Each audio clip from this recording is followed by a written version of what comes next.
Hey guys, Marble Tyler here from STG, and today I got a little special video continuing, I guess you could call it a series on my channel, which is the map size for Sea of Thieves. Now, normally what I'll do is I will go from corner to corner, and I will test how long it takes to get from the, normally like bottom left corner, or top right, whatever, go from corner to corner, opposite sides. I'll try to take the longer way normally, but in this game it's a perfect square. And guess what? I don't have the footage because I recorded it. It was awesome. I do have the time, and I'll reveal that in a moment. But I went to record it, and as I went to import it into Premiere Pro to edit it for you guys, sure enough, it just got deleted. I don't know why Adobe decided instead of importing, it would delete my file, but there we are. I have no footage of it. Now I do have the time. Now, just a little background real quick on the map. It is a square map. Just completely square. And the way it's laid out is it's a grid pattern. It goes A through Z at the top and 1 through 26. And obviously that's going to be a square because there's only, for obvious reasons, there's only 26 letters in the alphabet. Even square, grid, perfect. So it didn't really matter which way I went. So that being said, the time I got going from one corner of the map to the next was 28 minutes and 52 seconds. Now, this will deviate a little bit for each person. If you were to, repeat the process and go from corner to corner, it will deviate from, whether you're using the galleon or the sloop. I was using the sloop.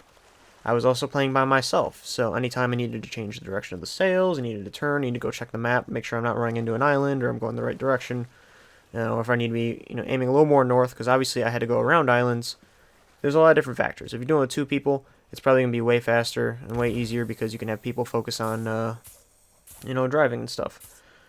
And the other hand, though, if you have a galleon, your ship might go slower, but you also have more hands on deck to get the sails and stuff going. So it just comes down to how are you doing it, what ship are you using, how many people do you have. And like I said, for me, I was able to go straight across for the most part. I did go through a storm, which that's the other thing I want to mention. There's some random factors about this time, because obviously there are islands in front, so there's be times that you gotta move around rocks. You gotta move around an island. You don't want to crash, obviously. It's gonna definitely hamper your time if you're crashing into an island or rock. You also have to watch out for storms in this game. So when these like hurricane things come in, they're gonna throw your compass off, so you have no idea where you're going. They're gonna keep turning your wheel. So I ended up going. I was going supposed to be going northeast the entire time, and at some point I ended up going just straight west, and I had to turn around. Wasn't going for very long, so it didn't hamper the time too much.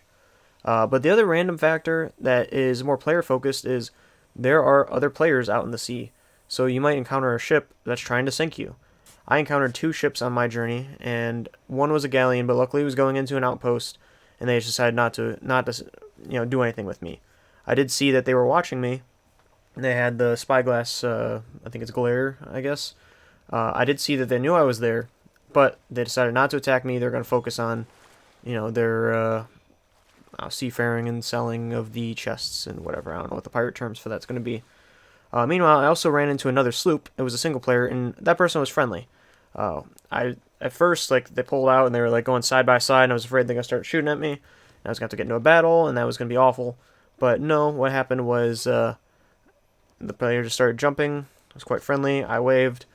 And then they knew I was going out towards the edge of the map, so they just sent me on my journey. Now, just want to talk a little bit about the map real quick. It's pretty big. I mean, 28 minutes, and you can probably cut that down to at most 23 minutes. That's pretty big, but a lot of it is open water. There are a fair amount of islands, but it does seem like there's a little bit of a lackluster amount in terms of total islands and things happening. I don't know what the total islands is, as well as I don't know what the square kilometers are for this game.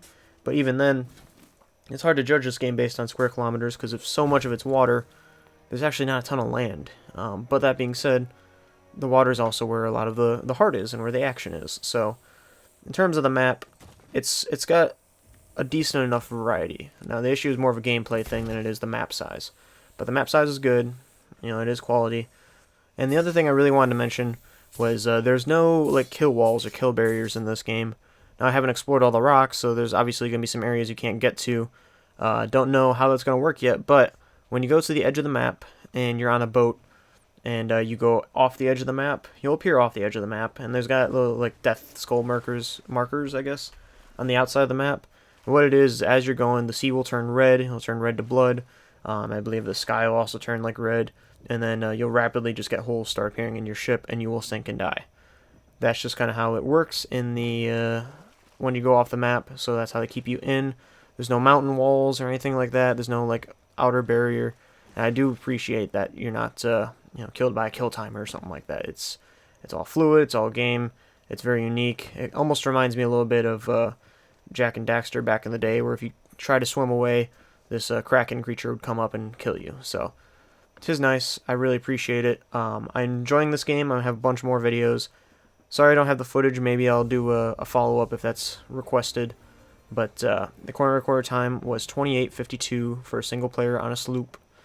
Obviously, I'll deviate. The map's huge. There's plenty to do. I haven't been able to put too much time in to say, if there's going to be enough or what, how much game time this game's going to offer. But check back to STG. We're going to have more Sea of Thieves coming soon.